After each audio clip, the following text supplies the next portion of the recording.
ദൈവിക വാഗ്ദത്തങ്ങൾ വിശ്വസിക്കുക. ദൈവത്തിലുള്ള വിശ്വാസം കുറയുമ്പോൾ, ദൈവം അരുളി ചെയ്തുള്ള വാഗ്ദത്തങ്ങളിലുള്ള വിശ്വാസം കുറയുമ്പോൾ, നമുക്ക് ചുറ്റുമുള്ള സാഹചര്യങ്ങൾ, നാം സംസാരിക്കുന്നത്, നാം കേൾക്കുന്നതൊക്കെ നെഗറ്റീവായ അനുഭവങ്ങൾ നമുക്ക് നേരിടും.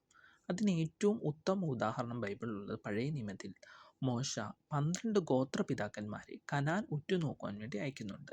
അവർ ഫലപുഷ്ടമായ പലവിധ കാര്യങ്ങൾ മോശയുടെ അടുത്തേക്ക് കൊണ്ടുവരുന്നുണ്ട്. എല്ലാവരും അത് കണ്ട് സന്തോഷിച്ച് നിൽക്കുമ്പോൾ അവരോട് ചോദിക്കുന്നുണ്ട്, എങ്ങനെയാണ് നിങ്ങളുടെ തീരുമാനങ്ങളുണ്ട്, നിങ്ങൾ പോയി കണ്ടതെന്നൊക്കെ പറയുമ്പോൾ 10 ഗോത്രപിതാക്കന്മാരും നെഗറ്റീവായുള്ള അനുഭവം പറയുന്നത്.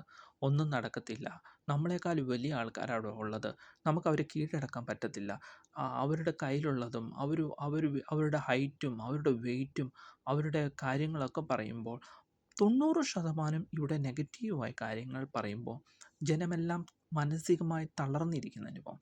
വാക്കുകൾ കൊണ്ട് കേട്ടപ്പം ഡൗൺ ആയിപ്പോയ അനുഭവത്തിൽ മോശ കാലേബിനോടും യോശുവായോടും ചോദിക്കുന്നുണ്ട്.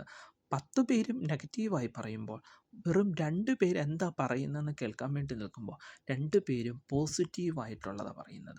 അവർ അവിടെ ചെന്നപ്പം മുതൽ കണ്ട കാര്യങ്ങളൊക്കെ പറയുമ്പോഴും പറയുന്നത് നമുക്ക് ദൈവത്താൽ അത് കീഴടക്കാൻ സാധിക്കും. വെറും 2 വ്യക്തികൾ മാത്രം അവർ പോസിറ്റീവായിട്ടുള്ള കാര്യങ്ങൾ പറയുന്നു. ഇവിടെയാണ് നാം ചിന്തിക്കേണ്ടത്.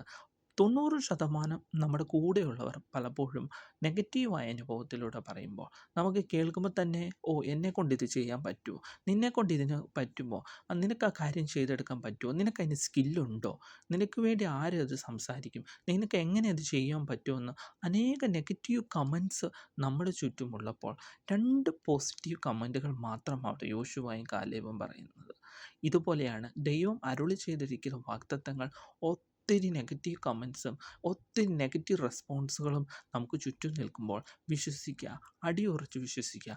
ദൈവത്താൽ നമുക്ക് അത് ചാടിക്കടക്കാൻ സാധിക്കും. നമുക്ക് ദൈവത്താൽ ആ വാഗ്ദത്തത്തെ പ്രാപിക്കാൻ സാധിക്കും. ദൈവത്തിൽ അടിയുറച്ച് വിശ്വസിക്കുന്ന ഒരു വ്യക്തി സങ്കീർത്തനത്തിൽ പറയുന്ന പോലെ അവർ ആറ്റരികത്ത് നട്ടിരിക്കുന്ന വൃക്ഷം പോലെ ഇരിക്കും.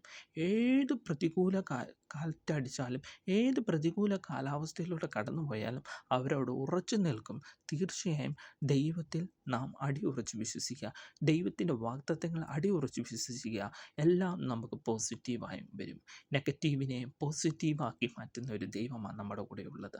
തീർച്ചയായും ദൈവത്തിൽ ആഴമേറിയ ദൈവം തന്നിരിക്കുന്ന വാഗ്ദത്തങ്ങളിൽ ആഴമേറിയ വിശ്വാസത്തോടെ ഈ ദിവസങ്ങൾ നമുക്ക് മുന്നേറാം.